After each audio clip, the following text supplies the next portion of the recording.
누가복음 12장 16절에서 21절까지 말씀, 신약성경 115쪽에 기록되어져 있습니다.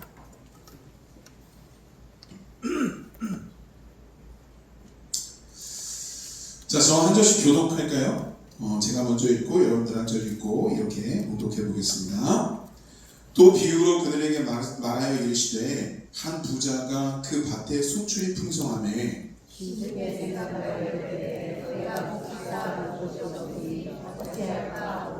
또 이르되 내가 이렇게 하리라. 내 곡간을 헐고 더 크게 짓고 내 모든 곡식과 물건을 거기 쌓아두리라. 또 내가 내 영혼에게 이르되 너무나 여러 해서 물건을 많이 쌓아두었으니 평안히 쉬고 먹고 마시고 즐거워하자 하리라 하되 하나님은 이르시되 어리석은 자여 오늘 밤에 내 영혼을 도로 찾으리니 그러면 내 준비한 것이 누구의 것이 되겠느냐 하셨으니 자기를 위하여 재물을 쌓아두고 하나님께 위하여 요하지 못한 자가 이와 같으니라. 아멘. 할렐루야. 아멘. 여러분, 오늘 이 본문에 나오는 이 내용이요, 혹시 저랑 같은 성경을 가지고 계신 분이면 그 맨 꼭대기에 빨간 글씨로 이런 테마가 쓰여져 있을 거예요. 어리석은 부자의 비유. 그렇게 되어 있는 분도 있고 한 부자의 비유 뭐 이렇게 써 있는 분도 있을 거예요. 성경마다 각각 좀 다릅니다. 근데 보통 학자들이나 목사님들이 이 부분에 대해서 설교를 하거나 해석을 할 때 어리석다라고 하는 테마로 이 대목을 활용하게 될 때가 많아요. 자, 여기 오늘 나오는 이야기는 어떤 내용이냐면 부자예요. 이 당시에 뭐 부의 척도, 농경사회이다 보니까 뭐 가축이 늘어나든가 아니면 뭐 열심히 일하면 그 농산물의 소출이 풍성하게 늘어나든가 뭐 이런 것이 그 부의 축척이 되겠죠. 자, 근데 여기 오늘 본문에 나오는 이 사람도 열심히 일을 했어요. 그래서 그 밭의 소출이 굉장히 풍부하게 많았다는 거예요. 근데 가만히 보니까 이 사람이 자기가 가지고 있는 이 창고 곡간을 보니까 너무 작고 협소한 거예요. 이번에 자기가 낸 그 소출을 다 쌓아두기가 어려울 것 같은 거죠. 그래서 이 사람이 고민을 하다가 그 자기 원래 있던 그 곡간을 헐어버리고 새롭게 큰 곡간을 짓는 거예요. 그리고 거기에다가 자신의 그 모든 그 소출을 다 담기 시작합니다. 자, 그렇게 그 곡간이 가득 채워졌어요. 다 채워진 이후에 이제 이 사람이 야, 이제 됐으니까 내가 이제 좀 먹고 쉬고 누려야 되겠다 라고 하는 찰나에 어떤 일이 벌어져요?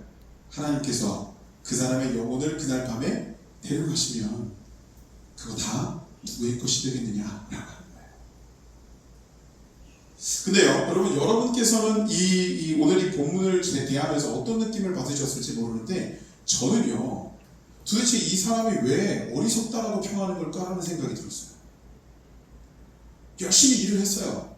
열심히 일을 했더니 밭의 소출이 굉장히 많이 늘어난 거죠. 그리고 자세히 보니까 자기가 가지고 있는 창고가 부족할 것 같아서 헐고 새로 짓고 거기에 가득 채웠어요. 여러분, 이건 이 사람이 정말 성실한 사람이었고 그리고 굉장히 지혜로운 사람이지 않았을까라고 하는 생각을 하게 되는 부분이라는 거예요. 근데 어리석은 부자라는 거예요. 자, 이건요, 이 사람이 행한 이 행위를 가지고 말하는 게 아니라 지금 이 사람이 처해져 있는 이 상황과 조건을 가지고 이야기하고 있다는 겁니다. 자, 여러분 잘 보세요. 오늘 본문 가운데 이 사람이 이 자신이 행했던 일을 진행시키는 과정 가운데 빠진 게 있어요. 혹시 뭐가 빠졌는지 혹시 아시겠어요? 빠졌어요. 성경에 나오는 내용이라면 반드시 들어가야 되는 한 가지가 있어요. 감사.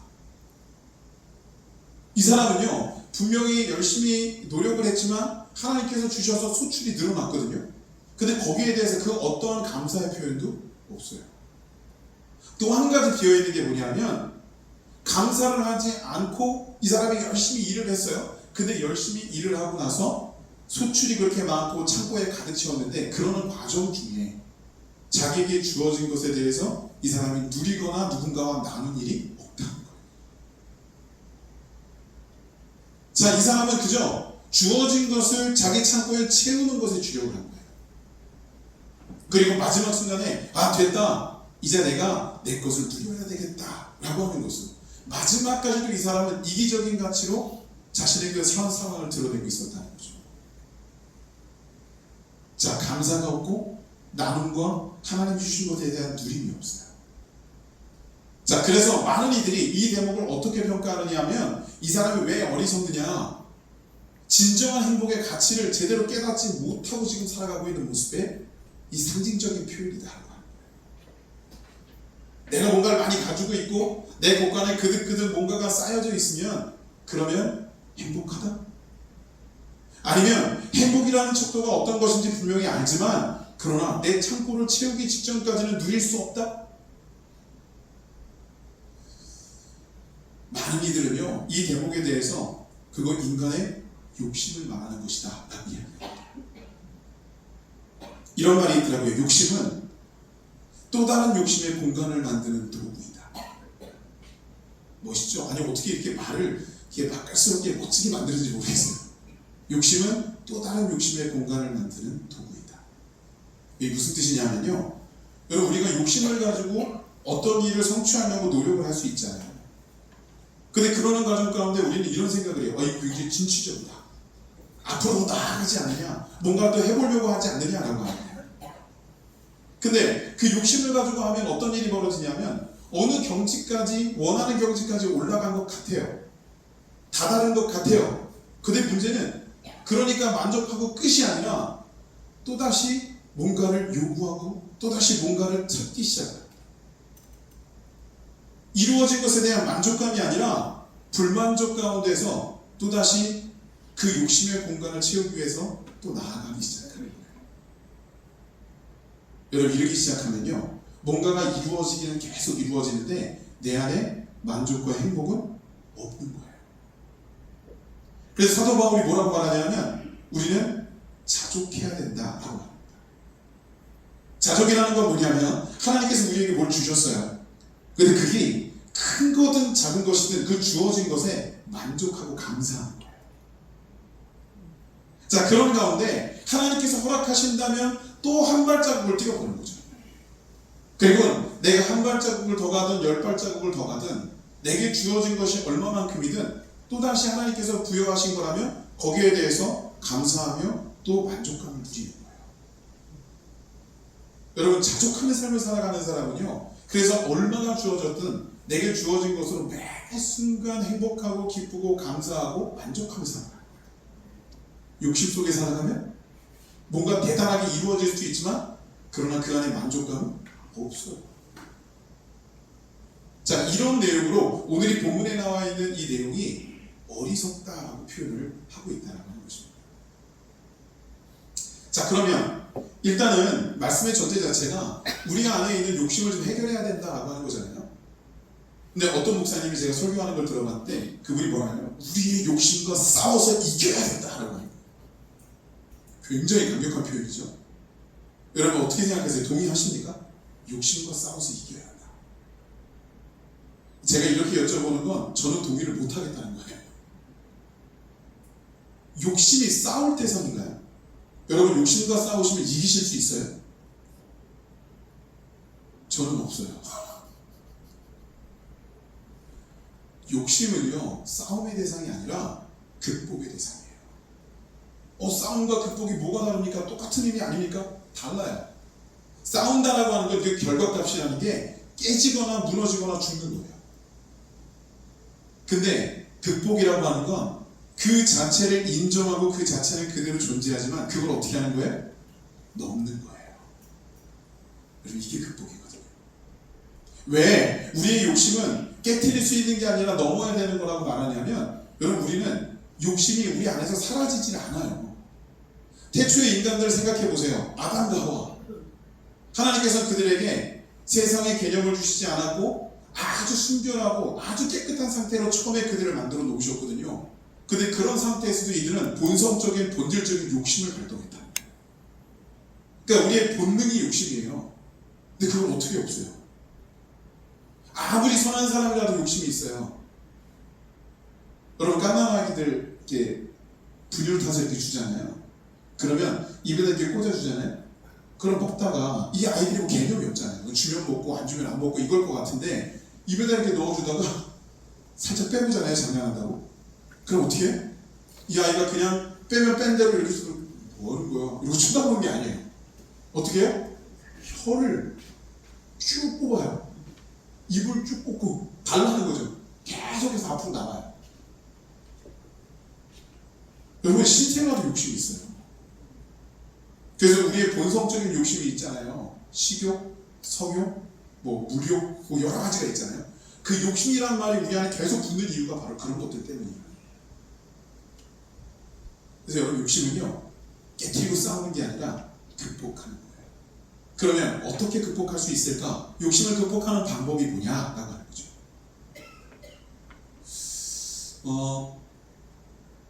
여러분 욕심을 극복하는 건요 마치 이런 거예요. 어둠을 극복하는 방법이 뭘까요?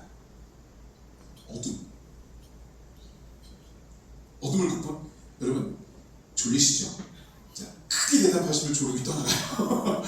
어둠을 극복하는 건 무엇일까요? 그렇죠, 빛입니다. 마찬가지로 욕심을 극복하는데도 분명한 방법이 있어요. 성경은 그걸 믿음이라고 이야기해요. 믿음은요 우리의 욕심을 제어하고 우리의 모든 것들을 내려놓고 하나님 앞으로 나아가며 맡길 수 있게 해준다는 거예요. 그래서 고린도전서 9장에 보시면 이 사도 바울이 나는 종된 삶을 살겠다라고 고백하는데 이때 바울이 종이 될 수 있는 가장 확실한 방법이 뭐냐? 믿음이라고 말하고 있어요. 자, 여러분 종 그러면 그래도 주인이 돼야지 종이 되는 건 좀 그렇지 않습니까? 종은 구속되지 않습니까? 맞아요. 주인에게 구속되죠. 근데 이런 말이 있어요. 구속 속에 자유라. 여러분 우리가 종이 되잖아요. 그러면 주인의 마음대로 주인의 뜻대로 가야 돼요. 우리 욕심 못 부려요. 주인의 명령대로 가야 돼요. 내가 가지고 있는 건 내 것이 아니에요. 다 주인의 것이에요. 그러면 나에게 굉장히 심각한 상실감이 생길 것 같은데 근데 여러분 그 안에서 내가 자유로워질 수 있어요. 나는 주인께 모든 걸 맡겨요. 그분의 명령대로만 행해요. 그러면 그분은 자신이 가지고 있는 모든 능력을 동원해서 우리를 보호하고 우리를 공급하신다는 거예요. 여러분 이게 바로 종된 특권이에요. 여러분 탕자의 비유 아시죠? 탕자가 둘째 아들이었는데 아버지한테 자기 분깃을 달라고 해요. 사실은 둘째 아들은 받을 분깃이 없는 거예요. 이스라엘은 대대로 그 받을 분깃이 주어지는 건 첫째 아들에게만 주어져요. 그러니까 원래는 자기가 받을 게 없는데 아버지한테 달라고 굳이 우겨서 그 유산을 만들어서 받아가지고 나간 거예요. 자, 그렇게 받아서 나가서 세상에서 허랑방탕하게 다 썼어요. 그리고 거지꼴이 됐어요. 돼지들이 먹는 그 쥐염 열매로 배를 채워보려고 하는데 그것도 안 됐어요. 이때 여러분 이 탕자는 아버지의 집을 떠올려요. 그리고 너무나도 다행스럽게도 결국은 아버지의 집을 향해서 가요. 근데 가면서 어떤 마음과 어떤 생각을 하고 가느냐면 내 아버지 집에 내가 가서 아버지 저 돌아갔어요. 그러면 이 탕자를 아버지가 뛰어내려와서 안아주고 회복하고 복권시켜주고 다시 아들로 인정해 줄 것이다. 뭐 우리가 이 이야기를 알기 때문에 결과는 그렇죠. 근데 이 탕자가 아버지를 직접 만나고 대변하기 이전까지는 그런 식으로 아버지한테 간 게 아니에요. 뭐라고 말하냐면 내가 아버지 집에 종의 한 사람으로 여김받기를 원하노라. 왜 이런 말을 하느냐면 이 탕자가 정말 배고픔과 또 이 비루함 가운데 어찌할 줄 모르는 이 상황 가운데 떠올린 게 아버지 집의 종들이에요. 내 아버지 집의 종들은 아버지의 그 휘하에서 아버지께 순종하며 아버지 앞에 일하면서 그 주시는 것을 마음껏 받아들이며 풍속하게 풍족하게 살아가는데 내가 내 아버지 집으로 가서 그 종의 한 사람이 되게해달라고 요구해야 되겠다. 여러분 사실 아들이 좋잖아요. 그죠? 근데 아버지와의 관계가 깨진 채로의 아들보다는 관계가 돈독한 주인과 종의 관계가 훨씬 더 평안하고 안정적이 된다는 거예요. 우리는 가도 나는 하나님의 아들입니다, 딸입니다, 자녀입니다 표현을 하죠.